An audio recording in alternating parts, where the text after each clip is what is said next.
the move, the acquisition of Carpenter? Sure. We acquired Chris Carpenter from the Cubs, a 26-year-old power arm right-hand pitcher who we scouted since his amateur days at Kent State, and saw a lot last year, including in the fall league. One of our major league scouts did practice on him in Arizona, and felt like he was making some good adjustments there. And we're really happy to have him. He's a young power arm reliever who we think has a chance to be a really good big league pitcher. Are you surprised this took so long? I think it took this long because it was a unique circumstance. And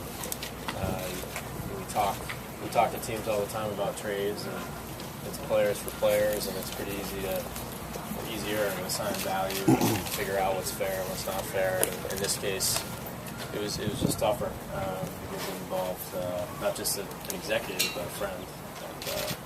But we're glad it's done, and I think both sides handled it professionally, and we can now at the start of spring training can move forward. Did you feel the need to extend it though with the play of an inning later, so it just kind of kept going? You guys can't be. You want to be able to keep asking questions for a couple more weeks, right? Yeah. Is there good for all of us? Ben, is there a timetable, by which those have to be determined? Or yeah, I would expect to get that resolved sometime during by the end of spring training. Is that you or the commission? Us. That part you? So the part of Carpenter, that was you and Theo, or instead of Commissioner? Yeah. Theo and I worked it out, certainly with input from ownership. When do you expect Carpenter? I haven't had a chance to talk to him yet, so we'll get on the horn with him this afternoon and try to get him to Fort Myers as we can. Then one of the things you couldn't help but notice was Bobby Valentine going from field to field to field and working hands-on with a lot of guys. Is that kind of what you expected, or what did you think of it? Yeah, I couldn't keep up with him, so I think I saw a couple of you guys trying. But expect spring training generally to have a little bit different feel to it, a little different flavor. He eats and sleeps and breathes baseball and spends every waking moment trying to think of ways to help players and help the team get better. So, not surprised to see him so active. But it's good to see. We're getting a lot done, I think, in a short amount of time, and it'll be fun to see how his spring training evolves. Tell about some of the questions the team has. Shortstop, right field, the pitching situation. Could you just go over some of those? Sure. Well, at shortstop, we feel like we have a couple really capable guys in Aviles and Quinto.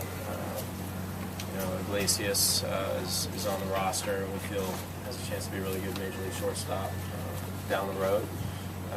So we feel good about the mix that we have, and we'll certainly keep our eyes open if there are ways to improve that. But right now we're focused on the guys we have. The outfield mix, we think is pretty deep, really. We have a good balanced set of outfielders.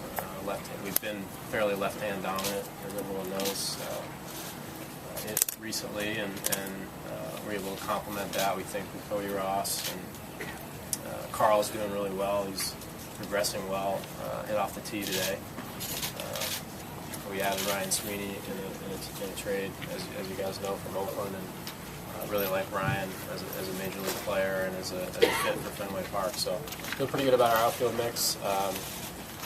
The pitching staff, I think we have a number of options for the bullpen, and we'll get to know those better this spring and give Bobby and our new coach, Bob McClure, a chance to get to know those guys, and we'll figure out what roles make sense for each guy. I think everyone knows what the front of the rotation looks like, and we've got some competition for the back end of the rotation. We've got a number of guys here that look good, and they're going to get a chance to show what they can do. And again, we'll keep our eyes open if there's ways to improve the team in any area, including the pitching staff.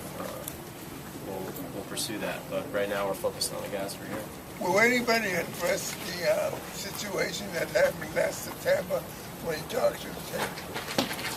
Will we address it with the team? Yeah. Well, both Bobby and I have had a chance to talk to just about all the players about what happened and moving forward. So, once spring training starts, I think it's appropriate to let the manager start being the voice for the team and addressing the team. And Bobby and I will be talking every day and have a chance to talk to players individually. But this is an opportunity for Bobby to put his stamp on the team and create his vision for what the team is going to look like, and the dynamic in the clubhouse, and expectations on and off the field, and he's certainly started to do that.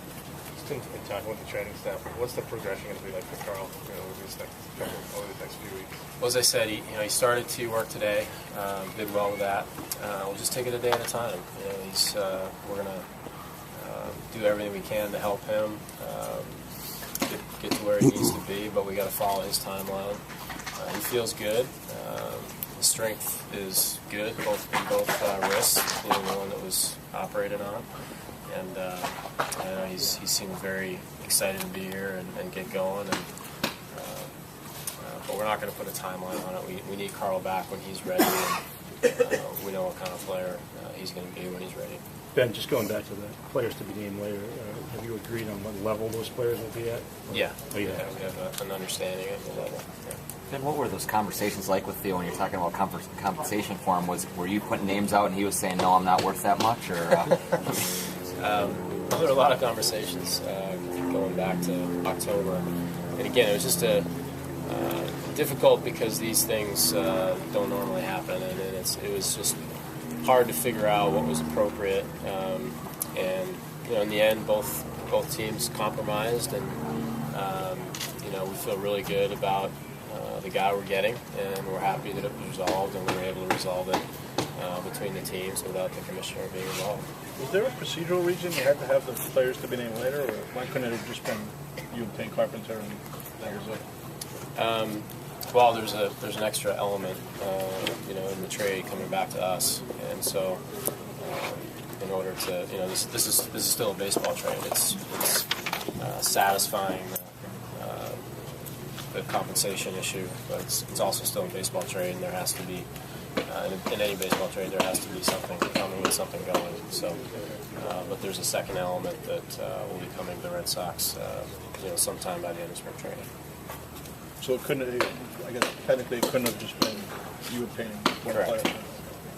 Ben, what kind of priority was there this offseason in building depth to get to this point of spring training? Huge priority, and we're going to get to know that depth a little bit better. We've tried to build depth to the position player mix, to the bullpen mix, to the pitching staff in general, and our numbers in camp are a little higher than they have been in recent years. We still think it's manageable, but part of that is because we knew we needed to build some depth in different areas and needed to try to find some different options, and so we have a few more players here than we've had in some years.